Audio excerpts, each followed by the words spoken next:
Hello there, this is Big Benedict. We're playing DMC4 SE on DMD difficulty, and this is mission 18 of 20. And we are, for the last time, Trish. So the first thing you want to do is come on up here, and if things work out for you, as they usually will, to be honest about it, this guy will destroy the Angelos down there. And if you decide to jump up here, you can grab on to his arm and then shoot these particular orbs that we need to be hitting on his body. If you don't come up here the first thing you do, it's not bad whatsoever. This guy, I remember struggling on this guy always. I've always struggled on this guy because you always think that it's more complicated than it is, when in fact it's quite easy to render this guy immobile. Like, that's one way right there, and then you can jump on his hand, or you can hit his hand, and that will put him into this status, which is going to give you access to the most amount of orbs. So you want to activate your devil trigger because you'll be getting it back many times. There is a checkpoint in this stage, a very well placed one. Watch out for the faults up here. And we're just going to be going behind his back, shooting him, shooting the orbs, excuse me, ignoring all the other enemies because we're not going for rank. And just remember that after you hit his hand, you have a choice. There are two jump pads, left and right. I think I went right.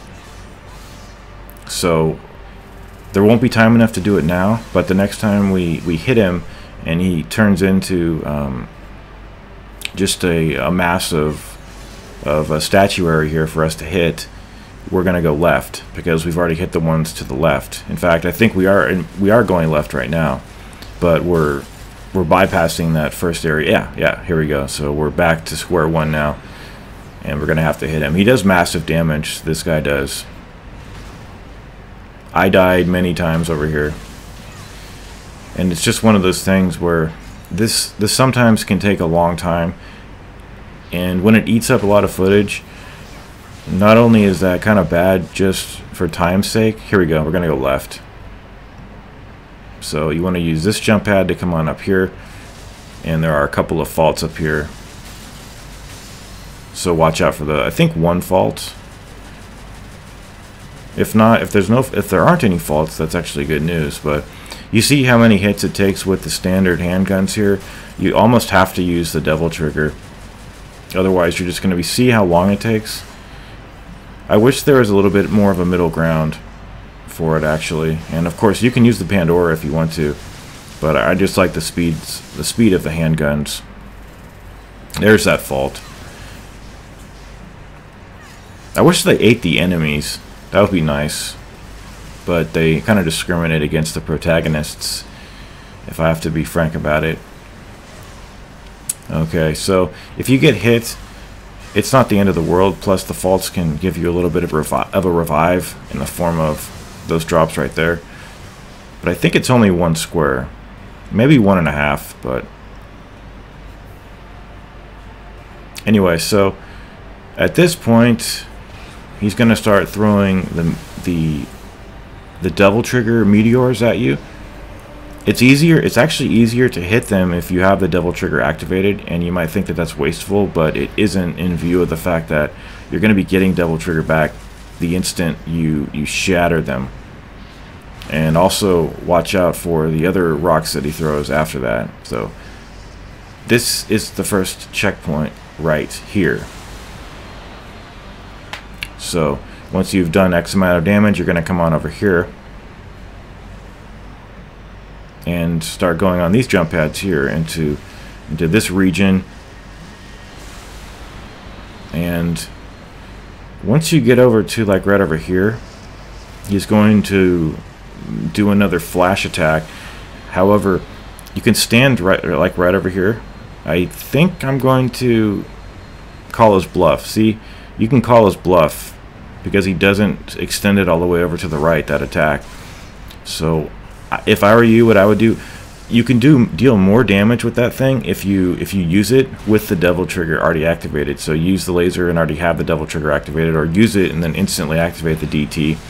But did you notice how quickly I ran away after I used that laser? There's a lot of recovery time, and he smashes the platform you're on. He kicks it and smashes it. So you need to get the hell off of there, because if you're on it when he hits it, it takes off almost one full bar.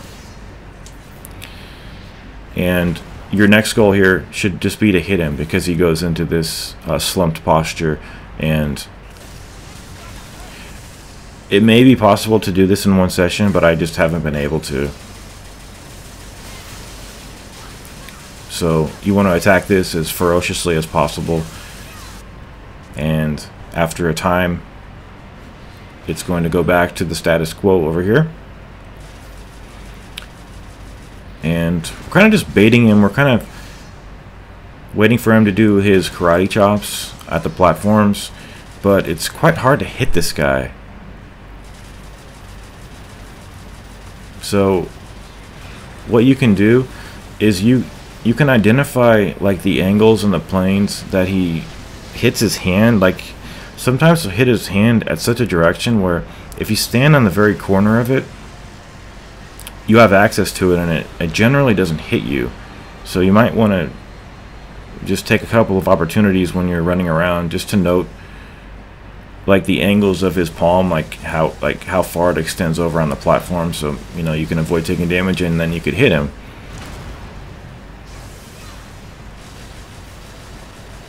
But if you don't want to do all that monkey business, you can just keep shooting the jewel with the DT guns, and then keep hitting him with this, and he doesn't have much recourse, especially when he's in this posture, because he's dead. And I will see you in the next chapter. Take care.